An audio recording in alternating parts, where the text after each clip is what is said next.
all so much for coming out tonight. My name is Amali and I'm the events coordinator here at Books Are Magic. Before we get started, I just have a few logistics to point out for how tonight's event is going to go. First off, we do ask that you keep your mask on at all times while at this event. We will be doing a hand-raised audience Q&A towards the end, so start thinking of questions to ask and hold on to them. After the talk tonight, Tess will be signing and personalizing books at the desk behind me near the side entrance. We, of course, also have additional books available for purchase tonight. If you're joining us virtually on the YouTube live stream, we'd love to encourage you to buy a copy of The Rabbit Hutch online using the link in the live stream description. So with all that in mind, we're very excited to introduce Tess Gunty and Adam Dalva, who are here celebrating the release of Tess's debut novel, The Rabbit Hutch.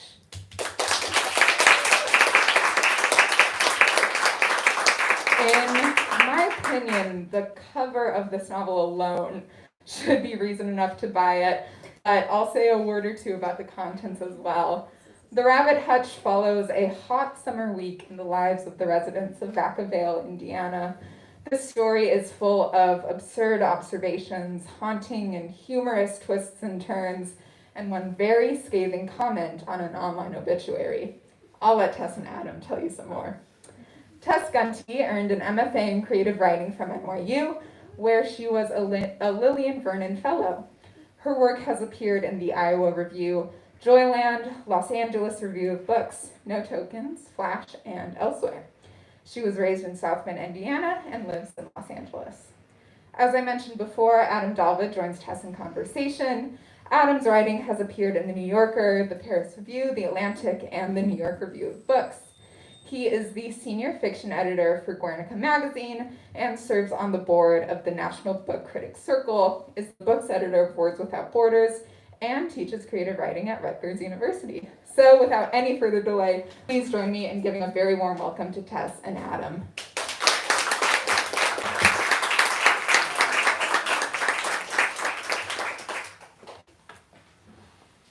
Thank you all for being here tonight. It's so lovely to see so many beloved faces in the crowd. I'm just going to start with a short reading and then we'll get into questions. So this is from about 100 pages into the novel, and it follows a relationship that's developing between a theater teacher at a high school and a 17-year-old student named Tiffany.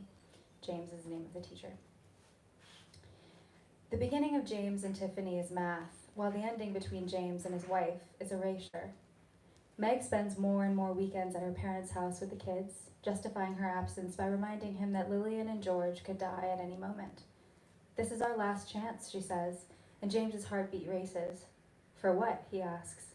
"For the kids to build a relationship with their grandparents," she says. "You can't come, obviously."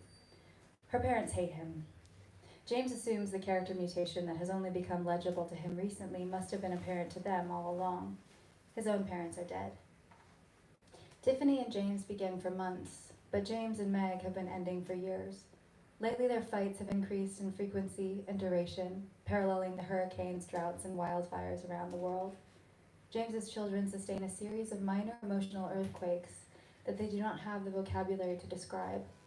They refuse their luxury vegan desserts. They grow fussy at bedtime. They scratch at their tags. Emma, age 8, develops the unnerving habit of studying her father for a long time before asking, "Do I know you?" Then she laughs. At St. Philomena, James becomes Tiffany's mentor. It's nice to have a word for it. He coaches her with special attention and tongue twisters in rehearsals. She is brilliant, he tells her. She's exceptional and singular. Over time, he builds validation in her body like a ship in a bottle. He asks her to stay late, demands that she practice tiring mental exercises to excavate her character. They idle long after the school floods with the odor of fish guts, a gift from the dog food factory across the street. The factory pauses production during school hours and then restarts after 3 in the afternoon, an agreement between St. Philomena High School and Daydream Pet Chow that took 5 years to reach. After the last students leave, carpooling to their gated communities, Tiffany asks James, "Is it unusual for a dying city to have suburbs?" "No," he replies. "That's how they die."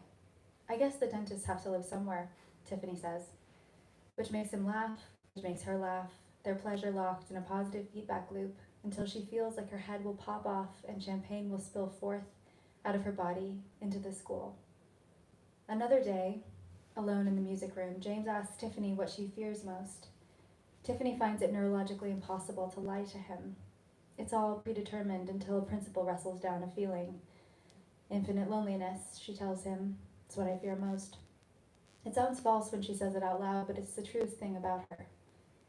James and his troupe of gloomy, dramatic teenagers have a $500 budget, no functional sound system, no costume designer, no understudies, but they rehearse as though competing for a Tony. The other students watch Tiffany and James warily text each other about it. James begins to contact Tiffany outside of rehearsal, emails her articles, clips, music, advice, misspellings. He gives her his login information for streaming services and reimburses her for video rentals. An eager student, she watches every film he recommends with a speeding pulse and a surging body temperature. The films leave her catatonic. One makes her cry every night for a week. When no one else is listening, Tiffany tells James that she never knew films could tell the truth. She tells him she loves Paradise Lost. She tells him he's good at his job. She tells him loneliness is an occupational hazard of consciousness. She tells him she hasn't had it so easy. He tells her to speak up. Louder, he says. I want to be able to hear you from the parking lot. One rehearsal, James pulls Tiffany aside and articulates her potential with the kind of mathematical precision she has spent her life yearning to hear, and she has to leave the room. All the girls' restrooms at St. Philomena resemble bomb shelters, windowless constructions of cinder blocks painted the color of sharks. In the far stall, Tiffany breathes each breath on purpose, because sometimes you have to. He's just being fatherly, they separately assure themselves, a father to a fatherless girl. But James has misinterpreted Tiffany's problem. She's had an overabundance of fathers, not a scarcity. From her stall, Tiffany hears two girls enter the bathroom. See, it's this medication I'm on, one says to the other. It does this to my skin. What? Asks the other. Look at me. It's like my face is falling off my face. It goes like this. As the weather gets colder, Tiffany and James play emotional apocalypse by email, script, art, and eye contact. All talk, no touch. She gets to be the world, which makes him the ending. There's no revelation. He orbits her. She spins. Gradually, they become orphaned from their morals, and they feel that something has died, but also that something's been born. Among everyone Tiffany's ever met, James takes the most from her, gives her the most. It's his fault. It's hers. He isn't. It doesn't matter. It matters most. Fellow students begin to look like children to Tiffany.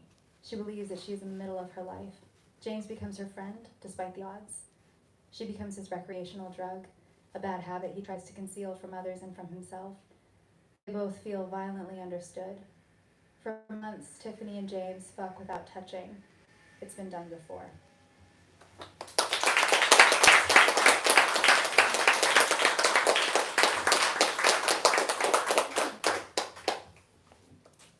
You got it? Got it. Great. That was so wonderful. Thank you so much. So delighted to be here with you tonight. Thanks for doing this with me, Adam. Of course. This is one of my favorite books of the year. It is really exciting to have this event because the book has so many voices in it, so many forms and so many shapes. And I'm hoping we can hear a bit tonight about how you did it and about some of the decisions you made to make this beautiful book.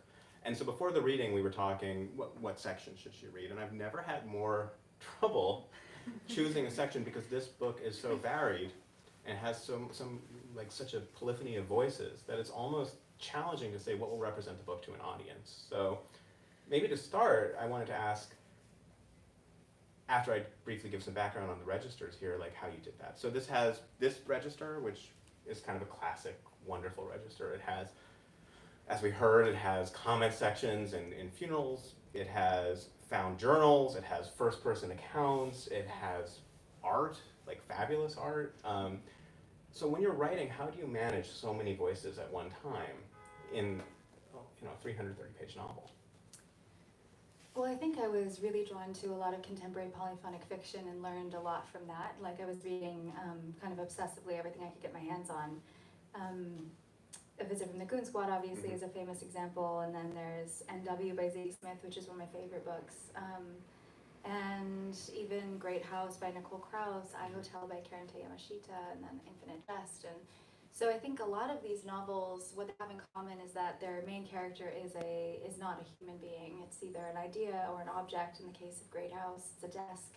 And then in many of these cases, it's a place. Yeah. And for me, I knew that I wanted to write about the post-industrial Midwest. I felt that I didn't have a choice. I kept being drawn to it magnetically. It's where I'm from. But I also felt that I would get closer to some kind of balanced composition if I incorporated many voices from many perspectives. And for me, it was more like creating an ecosystem where every life form, at least this was the standard that I saw applied in other novels and the one that I was trying to apply in my own work. Every life form, no matter how insignificant or maybe how unobvious its function is essential for the health of the whole.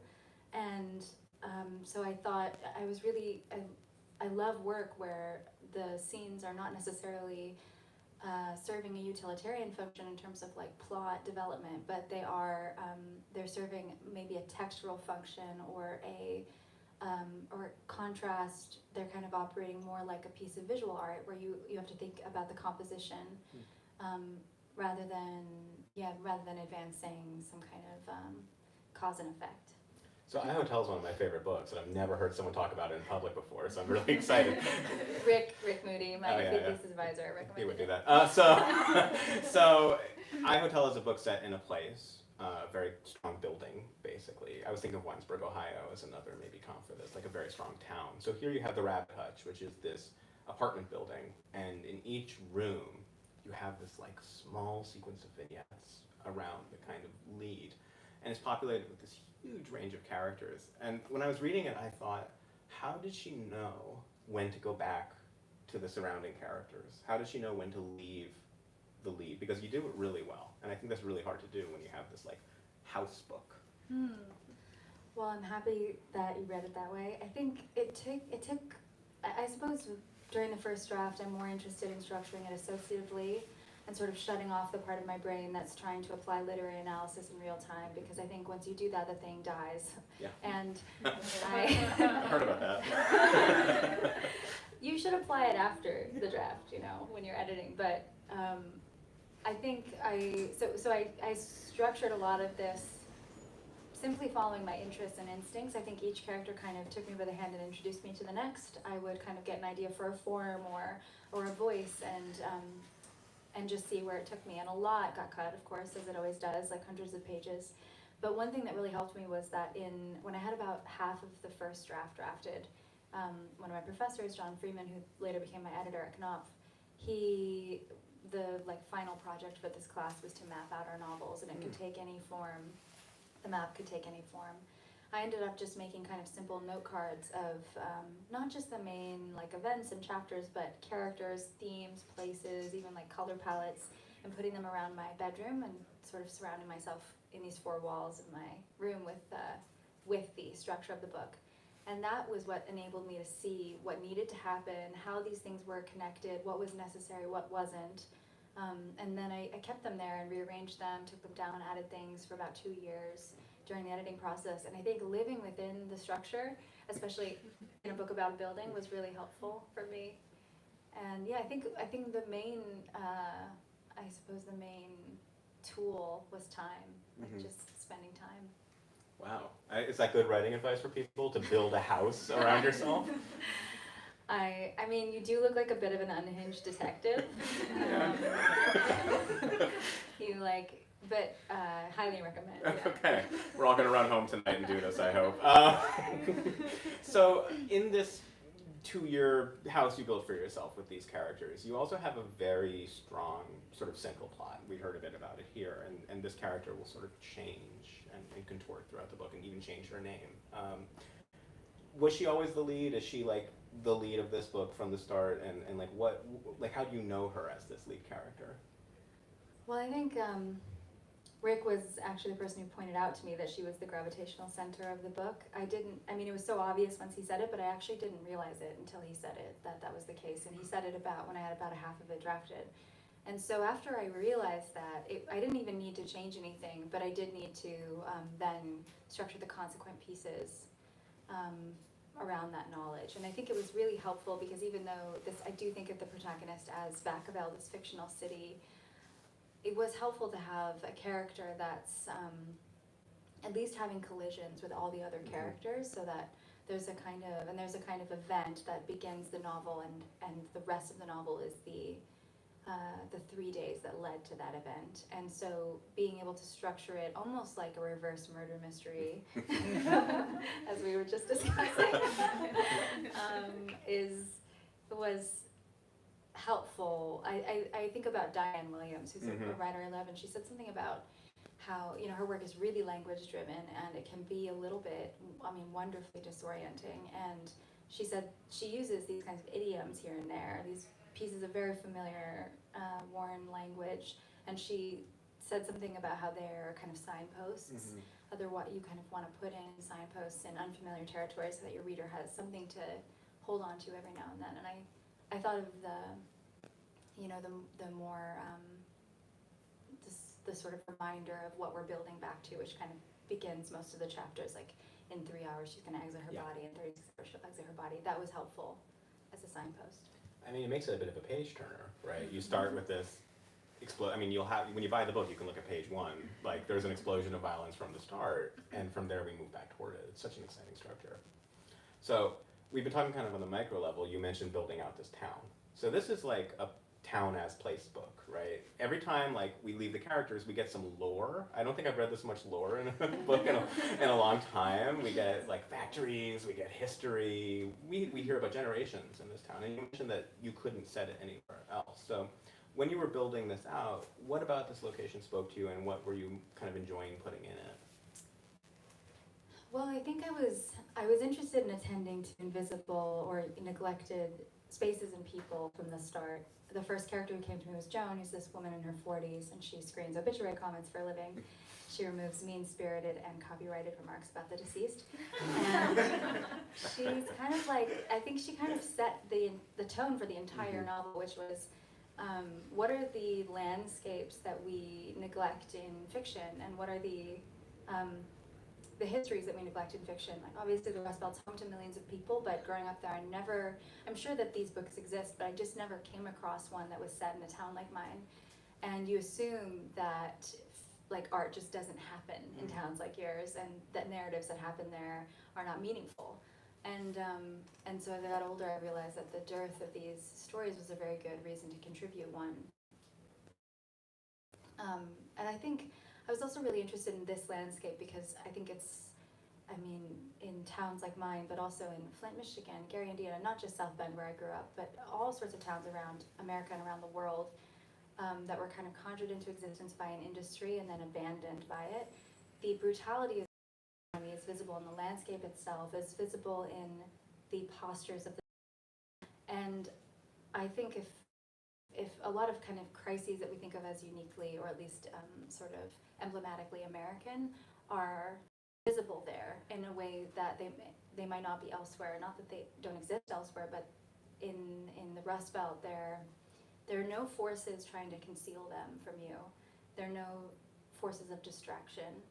And so I thought it's sort of like a place that generates, I guess I'm really drawn to landscapes that fast, and for me this was a site of the kind of brutal, earthly mundanity that is associated with a dying economy in America. And yet it was also this site of transcendence and kind of sublime beauty. And so I wanted to work that contrast to generate energy. There's like a leitmotif that the land itself is poisoned, right? And it is, that's also something that happened in my town. Yeah. They want to hear more about that, but do we follow the autobiographical, or do we stick to fiction? It's pure fiction. Another element that, of course, is pure fiction in this book is something we heard you read about, which is probably male-female relationships, especially with unequal power structures. I invented that, yeah. You made that up, yeah. I never had heard about it before. So I wanted to ask about that because as the book addresses, these moments of horizontal reckoning have been going on, but this really felt like a book where this professorial figure, a teacherly figure, I guess, is treated so wonderfully. and is really like a villain in a lot of fun ways, right? But I thought you addressed it so well in the book. So I was wondering how you went about doing that, because I haven't read such like a fresh, wonderful take on that. Well, I think I was interested in kind of troubling the predator-prey binary whenever I had the chance to in this novel. And one thing that seems true to me in life, just in observations, is that the most pernicious predators are actually those who convince themselves that they are heroes, that they're not predators. They kind of are able to live a double life and convince themselves that they, you know, even when they're doing things they know to be wrong, that there's some kind of self-exceptionalism going on that excuses them from the consequences.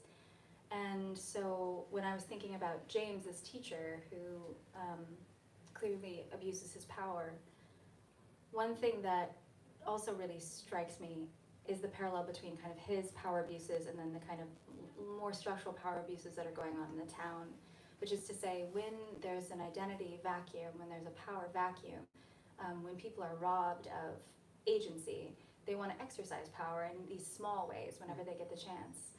And you see that in acts of violence that happen in the book.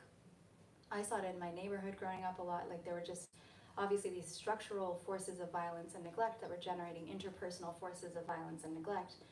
And so it seemed like a good opportunity to kind of examine this dynamic on a micro level, and to ask, I mean, I was also really interested in kind of examining a relationship where both parties know that they are kind of trapped in a script. They find themselves almost forced to recite, and yet they can't get out of it. It's like a nightmare where you can't, you know what's going to happen and you can't wake up. And both of them also believe that it's a consensual relationship, and it's only over time that I think, especially the 17-year-old in the relationship, the teacher's 40, understands that consent in such a dynamic was not possible. So, violence, and this book has some of the best violence writing I've read, right? I mean, I'm saying, sometimes you read a book and you're like, this book has no violence. Like, the writer is very strongly avoiding difficult scenes. Other times it's a snuff film. Here we have these scenes where bad things happen, intense things happen. There were moments where, you know, I was reading and I went, oof. And yet I'm never detached. And so I was wondering what your philosophy is of violence in writing. I would really love to ask a psychoanalyst to figure this out for me, because I have a very, very strong aversion to violence. I have basically a child's tolerance for violence in film and everything. And so I was always really surprised. My partner always says, you always write things that you could never watch or read. And I think that kind of happens when you're writing, when you're trusting your subconscious. You're drawn to the things that you fear the most, the things that you want the most. And so I think it's inevitable that you're going to be drawn to things that are almost intolerable to you in consciousness.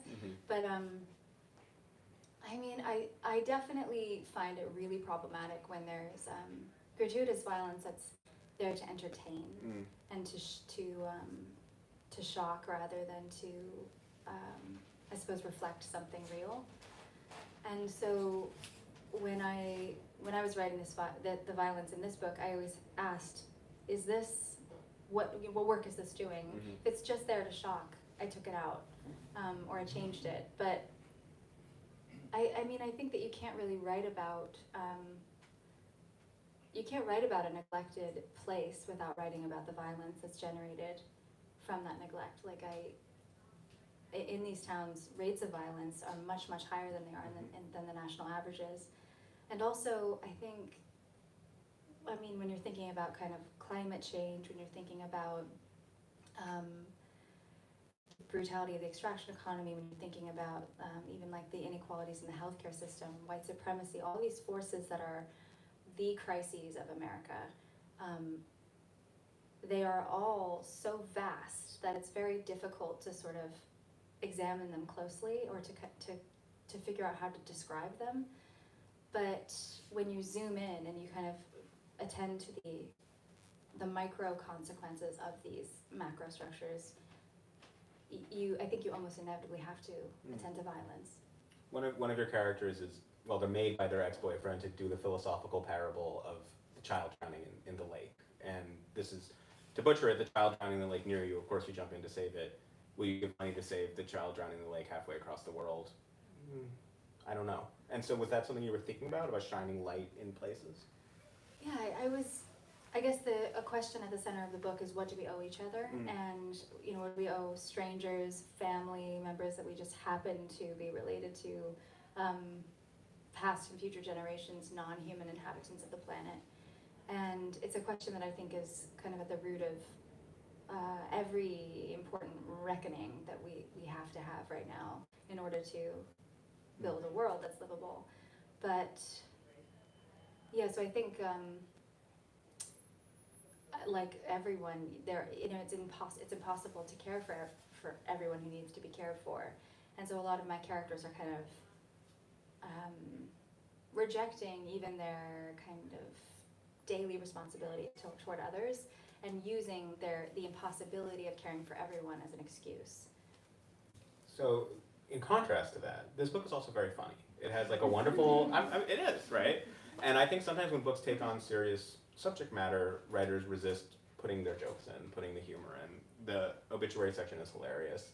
Every time someone uses the internet, it is horribly embarrassing and hilarious in this book, like using the internet in real life, especially after midnight. And these characters are using the internet after midnight, and bad things are happening. So how do you do that? Are you like a writer that when you write, jokes sort of come to you and then you have to cut them out, or was it a sort of conscious decision? I mean, I just had such a constant surprise by the humor in this book. Well, I was reading a lot of Joy Williams when I started this, and I think she is a master of humor, because her humor is always generated from the absurdity of everyday life. Like she's also always attending to kind of the dark matter of everyday life, and I find that it arises so organically, and she finds ways to use it to illuminate otherwise concealed truths, and she also isn't trying to make, like, you can tell she's not like programming jokes in afterwards. You know, it's part of the structure. And so I think in a way it was like that, reading Joy Williams at least, it was just such a contagious kind of worldview to attend to the absurd. And I think, you know, when you start to, it's like the summer I started playing a lot of chess as a child, and everything started looking like a chess game, you know, if you've done that, like, and so when your worldview starts to get reprogrammed like that, it makes the real humor and tragedy, you know, tragicomedy of everyday life very apparent to you. And so it wasn't something that I was trying to like consciously. Humor is one of those kind of mysterious things, Kafka and all these great humor tragedy artists. It's almost impossible to actually distill what is humor. And the relationship between humor and the uncanny is also really interesting to me. Like, familiar and you alter it a few degrees, it could either become very comical or very terrifying. And that's the tension that I was always trying to, I guess I was trying to operate between those two poles. That really reminded me of, I was thinking of The Quick and the Dead a lot, the Joy Williams book, when I read this, right? And so that's, for those who haven't read it, sort of like a roving band of teenagers and there's ghosts, right? And that's it, that's the whole summary of the book. And so here you have these teenagers. Like, the book is centered on the character we heard about and her 3 male roommates, and they're all 18. It sounds like a great idea for her. And there's a lot of humor in those sections, and yet they're also, the 3 male roommates seem almost totally desensitized to violence based on their continual exposure to the world and the internet. And so I was curious, kind of maybe straddling what you said about humor and what you said about violence, how desensitization played a role. Well, I'm certainly interested in the socialization of masculinity in general. My dad actually, that's his area of study. He's a sociologist, and of toxic masculinity especially. And he used to teach a class for a time called Gender and Violence. And so I think, and I have 3 older brothers, I think it was something that was constantly in the house. Like, we were just not out of I don't know, I guess from a young age I thought a lot more about the socialization of masculinity than I ever did about the socialization of femininity. And it seems to be dependent upon desensitizing boys to violence. It's something that I think a lot of parents now are reckoning with, but like for a long time in America, that was the default. To be a boy was to be violent for fun. Oh yeah. And also, I was really interested in the ways that boys are not given any routes or language to express affection for each other. And so in this book, the boys are allegedly obsessed with Blondine, and I do think they kind of are, but I think really what it is a kind of sublimated devotion to each other that they can't express, and that they kind of want to win each other's approval.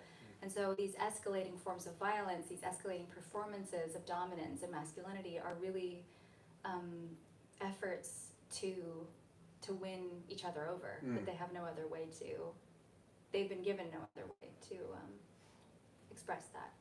That read really, having gone to an all-boys school for 13 years, I think you nailed that aspect of it.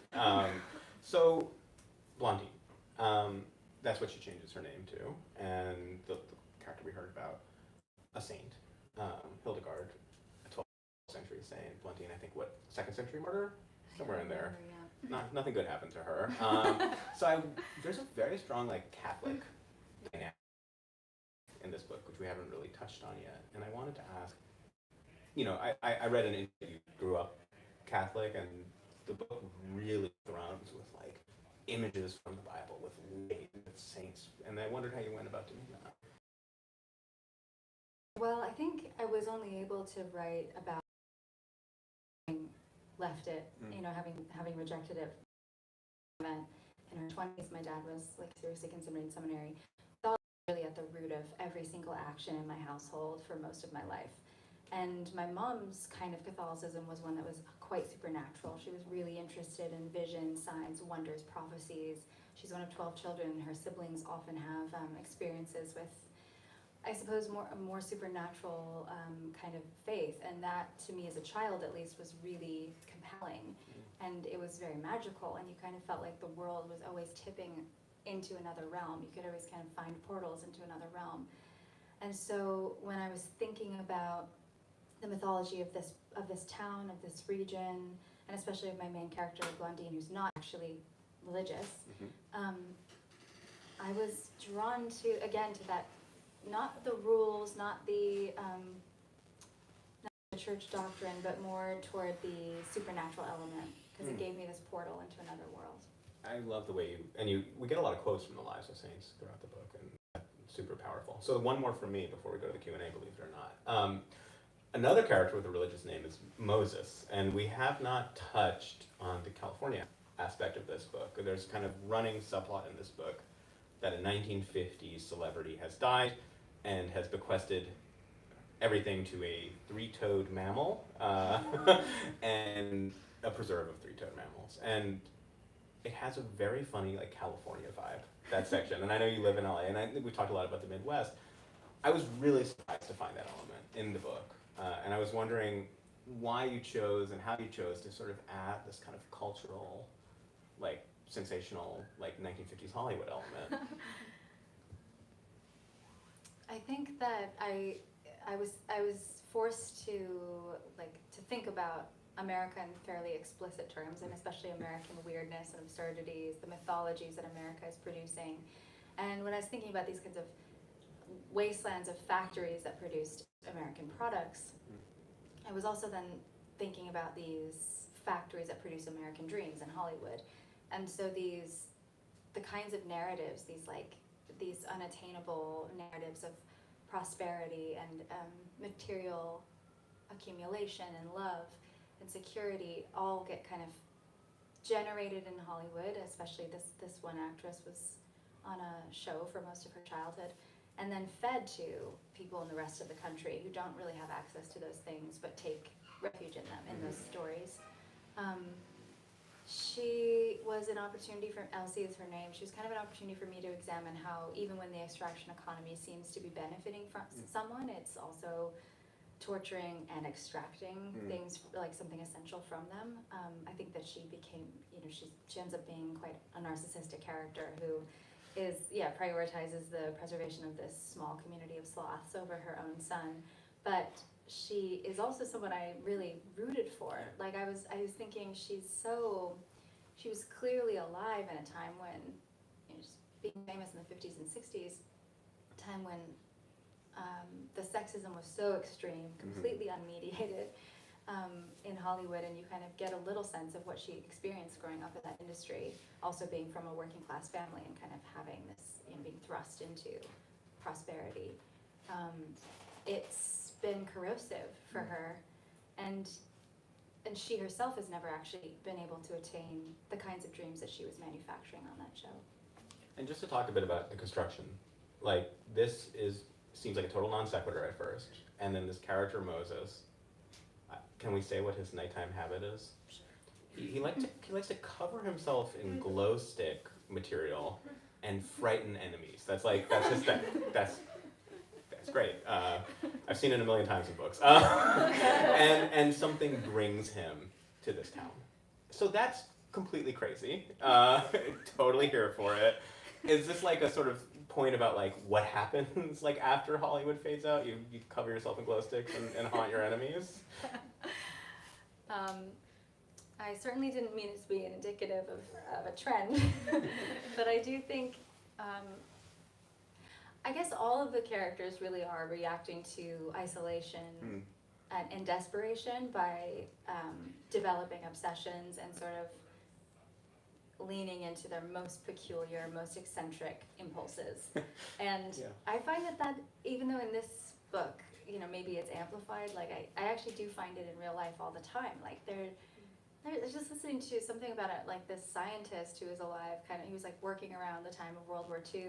He kind of got kicked out of Europe for he went to country after country claiming that there was this kind of like sexual force that was propelling everyone, and his studies were rejected everywhere.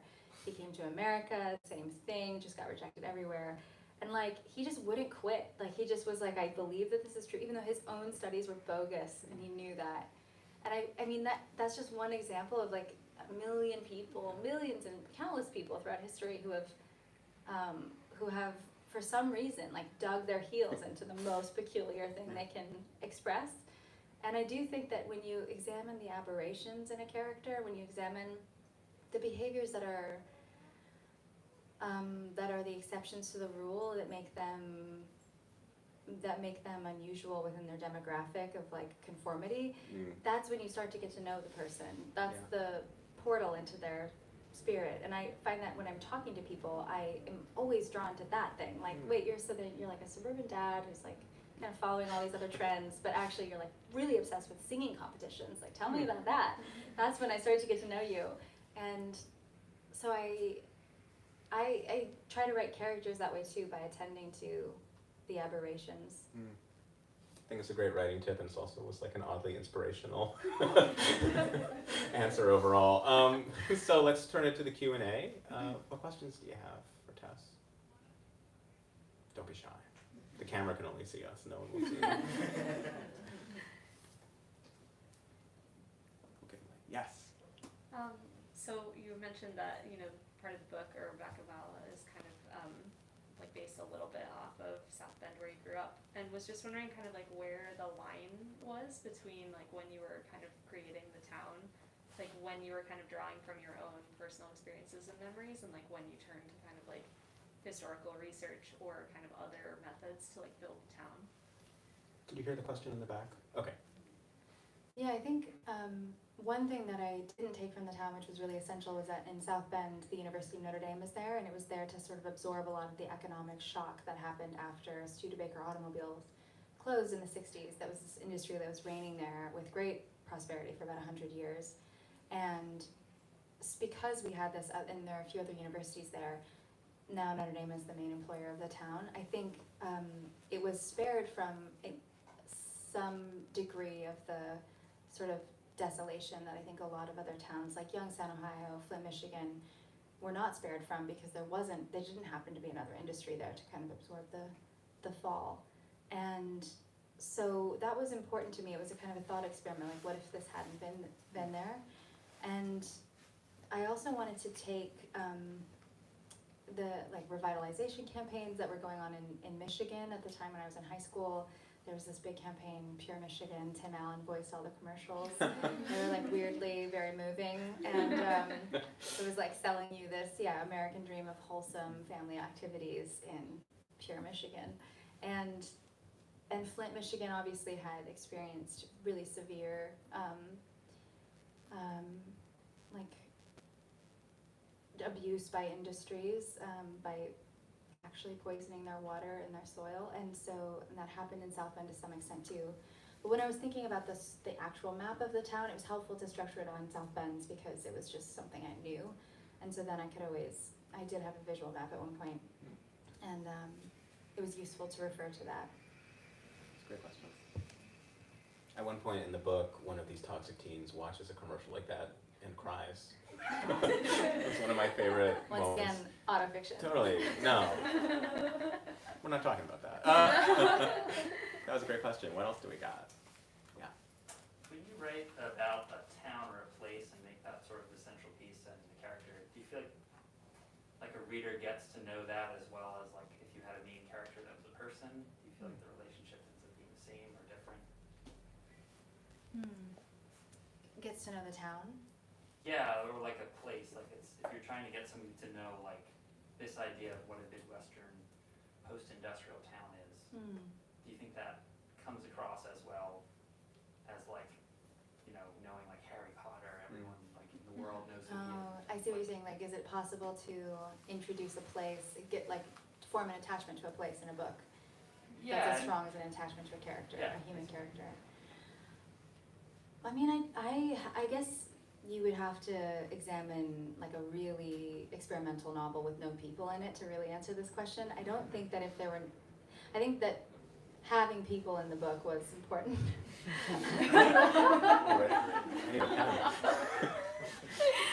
Just a tip for everyone out there. The people in your book. I do think ultimately like every kind of attachment to the place, it had to be rooted in a character, a human character. But I do think you could kind of create attachment to a place through, like it doesn't have to be polyphonic. I think of Elena Ferrante's novels, The Neapolitan Quartet. Like that is an incredible portrait of a place, a specific neighborhood, and it's like a really extraordinary feat of portraiture. And yet it's anchored in one perspective. It's about a friendship. And I mean, I think she does that also by including many voices in the series, so I think there are many ways to go about it, but I would love to read something that had no people in it and got me really attached to a place. That would be cool. Great question. I was thinking about Cambrai and Proust, just such like a vibe, and this is similar, right? The characters really like are invested in the environment. Almost have a question there, but you changed your mind. No, I was just. It was an upflinch. What other questions do we have? Those were great so far. Yeah. Hi. Can you talk a little bit more about like leaving Catholicism and how it really influenced this book? I haven't read it, but I know it's in there. Yeah, I mean, one thing that really surprised me by the Catholicism that was showing up everywhere was that it wasn't laced with bitterness and resentment. Like I was so sick of the Catholic Church by the time I left South Bend, and I was kind of forced to go to like Catholic school most of my life, even in college, and like I just felt like Annalie, the question asker, and I went to the same college, so she knows all about this. But like, Not autofiction. But I do think that being able to have like a year of distance, because I'd only left South Bend for a year when I started this book, a year of distance enabled me to look back at it without a merely like incendiary attitude. Like I think, especially when I kind of got back in touch with the kinds of opportunities and possibilities that this religious framework offered me as a child. The idea that you could retreat into your mind and connect with some kind of like all-powerful living being, and that would bring you comfort rather than terror. was like revolutionary for me. I was a very anxious child. So, and like being able to think about, within like my protagonist obsessed with these Catholic female mystics who are able to operate within these highly patriarchal, oppressive cultures and affect some kind of, or at least pursue some kind of independence and power within those structures, which I think is what's so appealing to Blondine. Like, she doesn't see a way out of these things, so she's looking for models of people who have not left these structures but have managed to transcend them anyway. And yeah, like a lot of the women in the church over the years, especially like these medieval mystics, were just very witchy and interesting ladies. So I was going to ask, like, you interpolate quite a bit of Hildegard's writing throughout the book. Did anything surprise you as you were doing the research about her? Because she was really a vibrant figure in this. One thing that was a sad surprise about Hildegard was that she's actually very explicitly like classist and sexist and homophobic and transphobic. Like, she was not a progressive feminist icon that I would like her to be. And she only accepted like women. She was herself the 10th of 10 children. She was born to an aristocratic family in Germany in, I think, 1098, and she was donated to the church as a tithe, which was a practice commonly of the time. It was like 10% of your income, 10% of your kids. And so she grew up kind of in isolation, like raised by this like older nun who was, and so I think when you read her writings, you can kind of like, she's such an unusual figure. She has a ton of intellectual firepower. She was a real polymath. She invented language. She's considered the founder of natural history in Germany by some. She was writing music. She was, a theologian, a philosopher, and kings consulted her. Men in the church consulted her in her visions. She had visions allegedly since she was a child, but didn't tell anyone about them until she was in her 40s. And so I think maybe being able to kind of view her as the complex, imperfect figure. I was reading this book, like a biography of her called Hildegard von Bingen, A Woman of Her Time by Fiona Maddox. It's a great biography of her. But for a long time, like, a woman of her time made no sense to me because she was like such an unusual woman. And then at the end of the book, I understood what she was getting at. Like, she had internalized many of the oppressive forces that she also maybe, despite herself, fought against. And now in 2022, she has a goat named after her. She's made it. She's finally made it. She did it. We have time for one more? Yeah, so what else do we have? What other questions do we have? These have been great. I'm a college writing professor. I will wait you out. This is nothing to me. Yeah. I'm curious, as you were writing it, did you go back home at all as like research, or was it easier to have distance in your hometown? I did go back home many times. My parents still live there, but I didn't conduct research per se. I guess I was noting things that I was observing. The research I conducted about the town was mostly done through books and like other resources, the history of the automobile company, for example, that kind of thing. But I do think going back was helpful. There were certain observations, certain peculiarities that you wouldn't invent, and that, yeah, it's helpful to observe them in the wild. It's a great question. We have time for one. Don't leave us hanging. Hear from you. I'll ask one of mine. Are you sure, audience? The last one for me is about rabbits. There are so many fucking rabbits in this book.